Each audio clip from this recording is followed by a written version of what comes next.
time check tayo mga kasari, it's 3:35 po ng hapon and walang pa masyadong tao. Kasi ang yung mga tao kaninang umaga is maraming dumadaan. Pero kung nga dumadaan mga kasari, nakikita nila yung ating mga paninda dito. Kahit na hindi kandila ay binibili nila.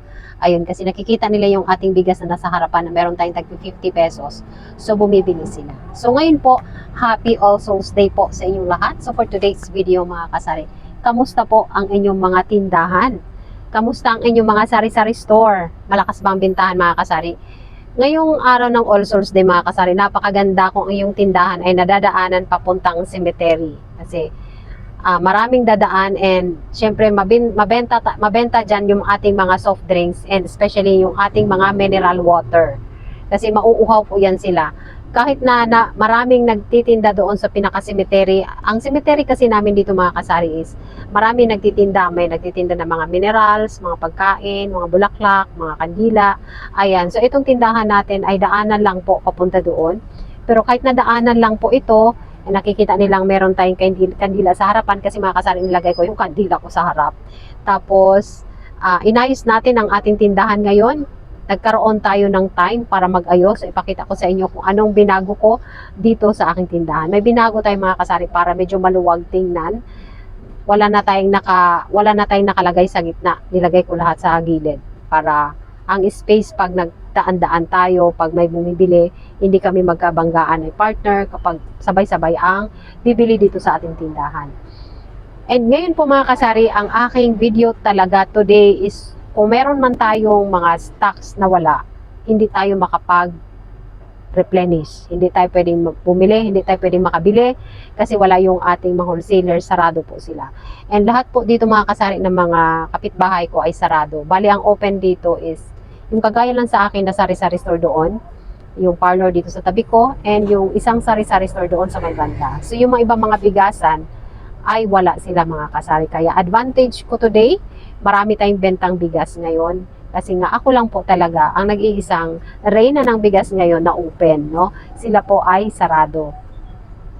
So ang nangyari, marami tayong naging bentang rice kanina and ngayon ay 3:40 na po ng hapon, tayo ay nagpapahinga-hinga kasi mamaya-maya po yan, pag nawawala na po si Haring Araw, ay marami na pong taong naglalakad sa daan.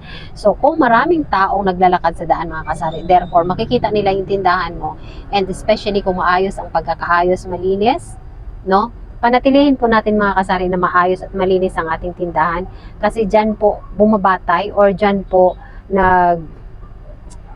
Diyan po tayo nakakaengganyo ng ating mga customer na bibili sa ating sari-sari store. Kasi po, sa ngayon po kasi is napakarami na po talaga tayong kakompetensya and marami tayong mga malalaking kakompetensya sa katabi. Kaya ang magagawa lang po talaga natin is aayusin natin ang ating tindahan para maganda pong sa paningin ng customer, malinis at maayos, maganda pagka-organize, mga ganun lang po ang gagawin natin para makapantay po tayo mga kasari sa ating mga kakompetensya.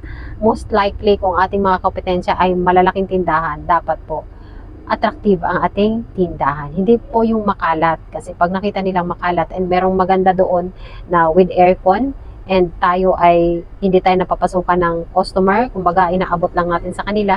So ang iba kasing customer gusto nilang sila mismo ang pipili, papasok, and then naka-aircon yung iba. So talo tayo doon. Kaya para hindi tayo muling matalo sa kanila, maka-advantage or mabentahan pa rin tayo, gandahan na lang natin pag-ayos ng tindahan at panatilihin natin mga kasari na malinis. So eto mga kasari, I'm so proud na naman na ipakita muli sa inyo ang aking bagong ayos dito po sa aking tindahan. Ayan, taran! O, tingnan nyo po mga kasari, ano bang naiba sa aking tindahan? Ayan. Ano ho bang naiiba dyan? Nakaupo lang po tayo dito. Ayan o.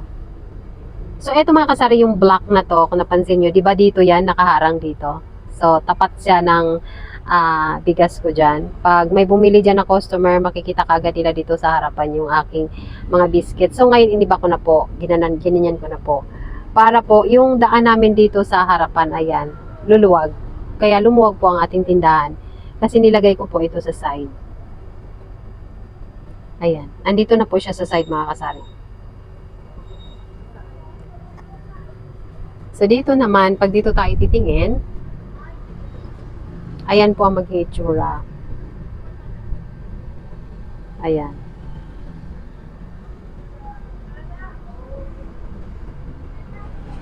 Ayan si itlog, yan na lang po ang natira. And dito po sa ilalim mga kasari, ayan, ganyan na po ang ayos.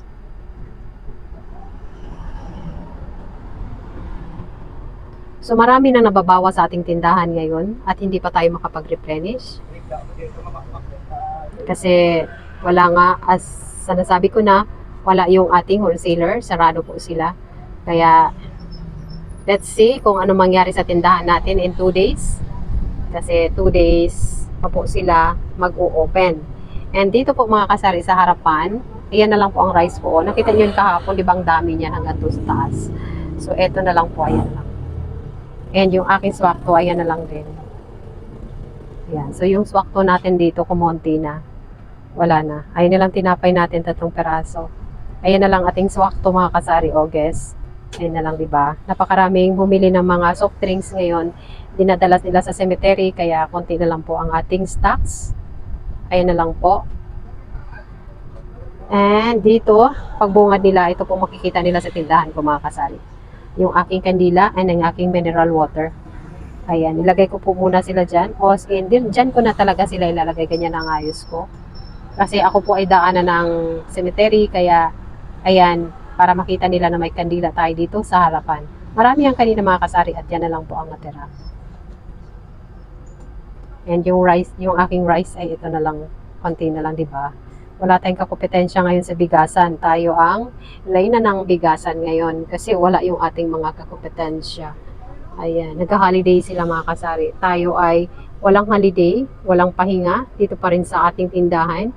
Pero maaga tayong mag-close mamaya mga kasari para kahit papano makapag-rest din tayo tulad din ng ating mga kakompetensyang iba dyan na nagpapahinga. So sana maging maganda ang bentahan natin later para makauwi tayo ng early.